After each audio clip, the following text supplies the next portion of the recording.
Hello everyone, welcome my YouTube channel voice of Nilofar. आज की कहानी शुरू करते हैं। यह कहानी है एक बूढ़े आदमी की। ऐसा बूढ़ा आदमी जो अपने बुढ़ापे में अपने बेटी और बेटों के द्वारा ठुकराए जाने पर अपने लिए 2 वक्त की रोटी तक जुटाने में कठिनाई महसूस करता है। फिर भी वह हिम्मत करके होलसेल की दुकान से अपने पास पड़े चंद रुपयों की पेन खरीदता है और बस स्टॉप पर जाकर एक जगह बैठकर उन्हें बेचने की कोशिश करता है। बूढ़ा दिन भर पेन बेचते बेचते थक जाता है, लेकिन उसकी ज़्यादा पेन नहीं बिकती। फिर वह उसी जगह सो जाता है जिस जगह वह बैठकर पेन बेच रहा था। बूढ़ा जहाँ सोया था वहीं पर अपना पेन का टोकरा भी रख दे होता है। बूढ़े को ऐसी अवस्था में सोता हुआ देख आते जाते लोगों को उस पर दया आती है और उसके कटोरे में पैसे डालना शुरू कर देते हैं। जब बूढ़ा जागता है तो देखता है कि उसकी पेन एक भी नहीं कम हुई और उसके कटोरे में काफ़ी सारे पैसे जमा हैं। वह समझ जाता है कि लोगों ने उसको भीख देना शुरू कर दिया है। अब बूढ़ा हर दिन उसी जगह पर आता है, थोड़ी देर बैठता है और वहाँ लेट जाता है और इस तरह से उसे हर दिन ढेर सारे पैसे भीख के तौर पर मिलने लगते हैं। कई दिन बीतने के बाद जब बूढ़ा उसी कटोरे में पेन रखकर बिना कुछ बोले बैठा हुआ होता है, तब एक यंग बिजनेसमैन उसको देखकर उसके कटोरे में 50 रुपये डालता है और अपने पास में बैठ जाता है।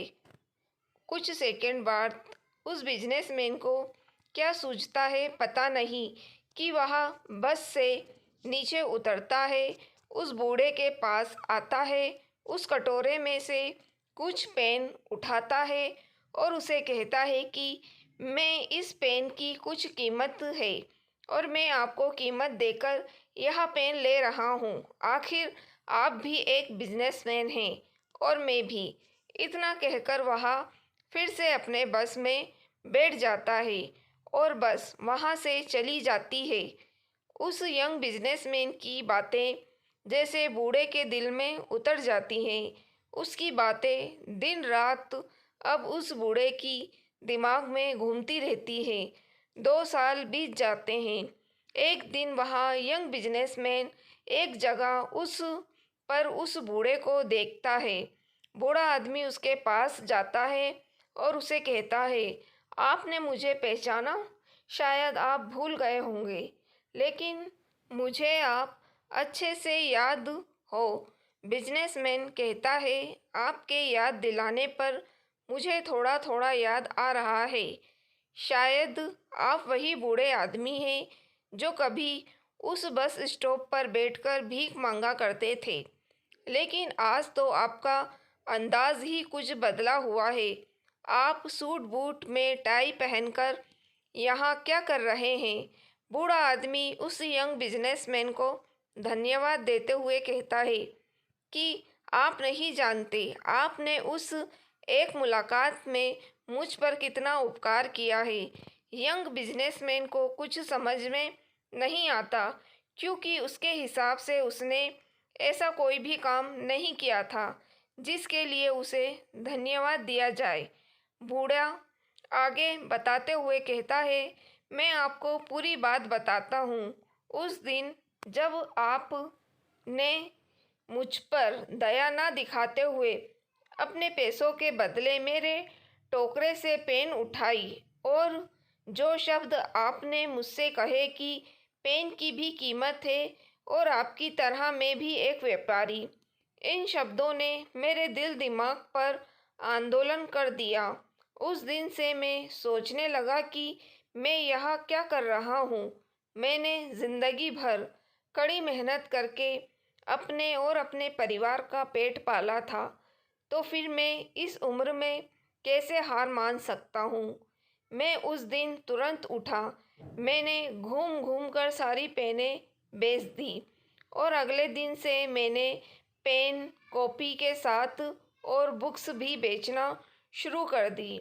मैंने शुरू के 6 महीने काफ़ी मेहनत की और अपने बेचने की चीज़ें बढ़ाता गया और सिर्फ 6 महीने में मैंने स्टेशनरी की दुकान डाल दी। मेरे अंदर जो मेहनत करने की लगन आपने पैदा की थी, उसकी वजह से मैं इतने पर ही नहीं रुका। मैंने स्टेशनरी में भी काफ़ी मेहनत करता था और मैंने कई सारी स्टेशनरियाँ खोल ली और आज मैं शहर का सबसे बड़ा स्टेशनरी का थोक व्यापारी हूँ। उस यंग बिजनेसमैन को उस बूढ़े आदमी की सफलता देखकर बहुत खुशी हुई। उसने बूढ़े आदमी को गले से लगा लिया और उसे बधाई दी। दोस्तों, दुनिया क्या सोचती है, इससे कुछ भी फ़र्क नहीं पड़ता। फ़र्क पड़ता है आप अपने बारे में क्या सोचते हो। अगर आप अपने आप को कमज़ोर बनाते हो, आप सोचते हो कि आप कमज़ोर हो, तो आप कमज़ोर हो जाते हो। अगर आप अपने आप को ताकतवर और सक्षम मानते हो, तो आप सक्षम होने से, सफल होने से दुनिया की कोई भी ताकत नहीं रोक पाती।